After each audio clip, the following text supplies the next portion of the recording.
एक नए वीडियो में आपका फिर से स्वागत है। अब आप देखो यार, मैं आपके लिए एक चीज़ लेके आया हूँ। जैसे इस तरह से आपके पास एसएसडी है जो किसी काम की नहीं है, और अगर हार्ड डिस्क भी है तो भी चल जाएगा। उसके लिए आप उसे यूज़ कर पाओ, डेटा स्टोरेज कर पाओ, या आपने कभी अपने लैपटॉप को अपग्रेड कराया है तो उसकी अगर एसएसडी निकली है या हार्ड डिस्क निकली है, मोस्टली हार्ड डिस्क निकलती है क्योंकि पुराने लैपटॉप में हार्ड डिस्क होती है। अगर हार्ड डिस्क निकली है और आप उसे यूज़ नहीं कर पा रहे हैं तो उसके लिए एक हमारे पास जुगाड़ है जिसे हम यूज़ कर सकते हैं। एक्सटर्नल हार्ड डिस्क के बारे में तो आपको सुना ही होगा, उसी का यूज़ बताने वाला हूँ कि एक्सटर्नल हार्ड डिस्क को आप कैसे बना सकते हैं। तो हमारे पास देखो, ये है एक कैबिलेट का है, ये ऑनलाइन हमने मंगाया हुआ था, बहुत सस्ता है, लगभग 500-600 रुपये में आ जाता है। इस प्रोडक्ट से क्या होता है कि हम अपनी हार्ड डिस्क को एक्सटर्नल हार्ड डिस्क में कन्वर्ट कर सकते हैं, हम उसे यूज़ कर सकते हैं अपने डेटा की तरह। और जैसे हम एक्सटर्नल हार्ड डिस्क खरीदने जाते हैं, लगभग वो मुझे लगभग इस समय 6-7 हज़ार में पड़ती है, 1 TB या 1 TB के आसपास, क्योंकि वो काफ़ी महंगी होती है, बट वही ये हार्ड डिस्क रहती हैं। तो ये जो केस मिलता है, ये हार्ड डिस्क केस है, मोस्टली हम लोग इसे कन्वर्ट करते हैं और मोस्टली हर टेक्नीशियन के पास होता है। तो अगर आप भी टेक्नीशियन हैं, अगर आप टेक्नीशियन नहीं भी हैं तो भी आप इसे ले सकते हैं और यूज़ कर सकते हैं। यूज़ कैसे करते हैं वो मैं आपको बताता हूँ, और इसमें क्या खास बात है वो आप सबको समझ में आ गई। अगर आपके पास एक्सटर्नल चीज़ें पड़ी हैं जो मीडियम साइज़ की हैं तो आप उसे एक्सटर्नल हार्ड ड्राइव यूज़ कर सकते हैं, या फिर आपके पास एसएसडी पड़ी है, आपको डेटा जल्दी ट्रांसफ़र करना है तो आप इसमें एसएसडी भी लगा सकते हैं और उसे आसानी से यूज़ कर सकते हैं। तो चलिए इसको अनबॉक्स करते हैं और देखते हैं कि ये फिट कैसे होता है। चलिए स्टार्ट करते हैं। तो ये है हमारे पास, देखो ये जो आप देख रहे हैं कैबिलेट कंपनी का है, 2.5 इंच साटा है, hard disk drive cover case है।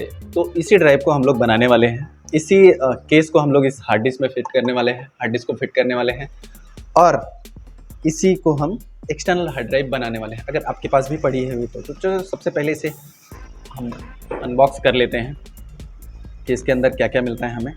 तो ये है बॉक्स, इसके अंदर देखो ये हमारा प्रोडक्ट है, यहाँ पर देख रहे हैं आप। तो ये देखिए, यहाँ पर इसके ब्रांड का नेम है, और यहाँ पर एक एलईडी लाइट है जो काम करती है, डिटेक्ट करती है इसको। और यहाँ पर बहुत ही अच्छे से लिखा हुआ है 2.5 HDD SSD USB 3.0 design by कैबिलेट का है, जिस ब्रांड का है, जिस मेक का है, उसका यहाँ पर नेम और लोगो दिया हुआ है, आप देख सकते हैं। और इसके साथ में मिलता है ये मैनुअल, जो कैसे यूज़ करते हैं, बहुत ही आसान तरीका इसमें लिखा हुआ है कि क्या क्या काम करेगा, तो इसकी हमें ज़रूरत नहीं है, हम इसे साइड में कर देंगे। उसके साथ में मिला है ये हमें एक 3.5 का USB केस, साटा केबल, USB केबल मिला है जो इसे यूज़ करने के लिए यूज़ होता है, और इसको भी हम साइड में रखते हैं। सबसे पहले इसे देख लेते हैं। ये सब खोलना बहुत आसान है, बस इसमें थोड़ी सी एक ट्रिक है, वो ट्रिक को इस्तेमाल करना है हमको। देखो, जब हम इसे बैक साइड में थोड़ा सा पुश करेंगे तो ये ओपन हो जाता है। सिर्फ इतना ही करना है आपको कि आप इसे थोड़ा सा बैक साइड में प्रेस करेंगे तो ये निकल जाता है। देखिए, ये ऐसे निकलता है आसानी से। और इस हार्ड डिस्क को हम लेते हैं, बस इसमें फिट करते हैं। थोड़ी सी आपको ध्यान देने की ज़रूरत है कि इसका जो साटा केबल का साइड है वो केबल के साइड में ही लगाना है, जो ये पावर का केबल का है वो पावर के साइड में ही लगाना है, नहीं तो ये फिट नहीं होगा। ये बात आपको भी समझनी होगी और ध्यान देना चाहिए। तो ये हमने इसमें लगा दिया, देखो ये बहुत ही इजीली तरीके से इसमें फिट हो गया है। बस हमको कुछ नहीं करना है, अभी हमको इस कवर को लेना है और जैसे ही हमने इसे निकाला था वैसे ही हमें इसे फिट कर देना है। बस फिट करते वक्त ध्यान रहे कि ये प्रॉपर अपनी जगह पर बैठे। देखिए, ये आसानी से फिट हो जाता है, बस इसका काम सिर्फ इतना ही होता है। और हम इसे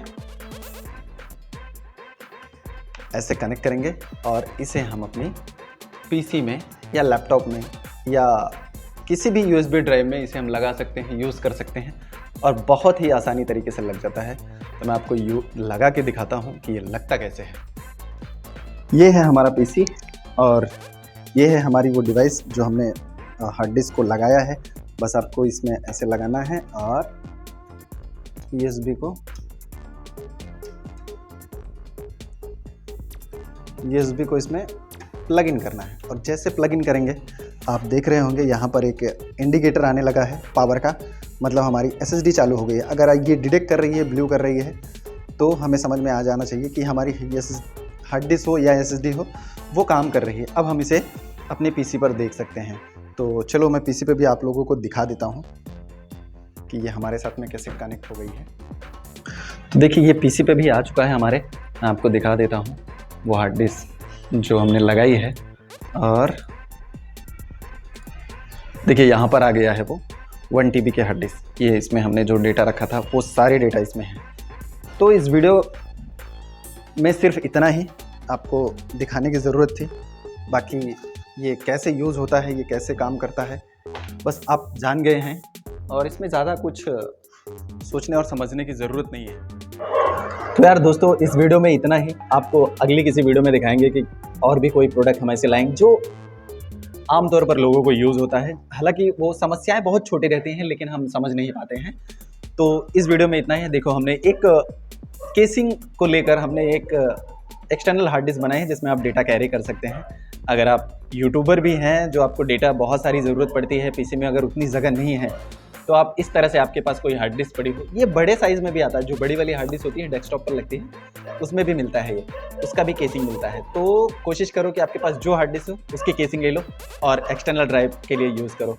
और इस तरह के वीडियोज़ देखने के लिए हमारे चैनल पर आए हैं तो सब्सक्राइब करके जाइएगा, क्योंकि इस तरह के इन्फॉर्मेशन मैं वीडियोज़ लाता रहता हूँ। और ख़ास बात है कि हमारे इस चैनल पर टेक के वीडियोज़ पढ़ते हैं, तो आप इसे टेक से रिलेटेड अगर आपको कोई भी जानकारी चाहिए, जैसे computer related, laptop related, desktop related, server related, या किसी ट्रबल शूट के बारे में, या किसी प्रॉब्लम्स के बारे में जो आप PC में फेस कर रहे हो, उससे रिलेटेड आप अगर कोई जानकारी चाहते हैं तो आप मुझे कमेंट्स कर सकते हैं। मैं आपको उसके रिप्लाई ज़रूर दूंगा। और स्क्रीन पर मेरा नंबर दिया रहता है, आप मुझे कभी भी कॉल कर सकते हैं। अगर मैं अवेलेबल रहा, हमेशा अवेलेबल रहता हूँ, अगर अवेलेबल रहा तो आपको उसी टाइम आपको शायद सोल्यूशन मिल जाए। तो इस वीडियो में इतना ही। मिलते हैं आपको किसी अगली वीडियो में, तब तक के लिए जय हिंद। हाँ, सब्सक्राइब करना मत भूलना।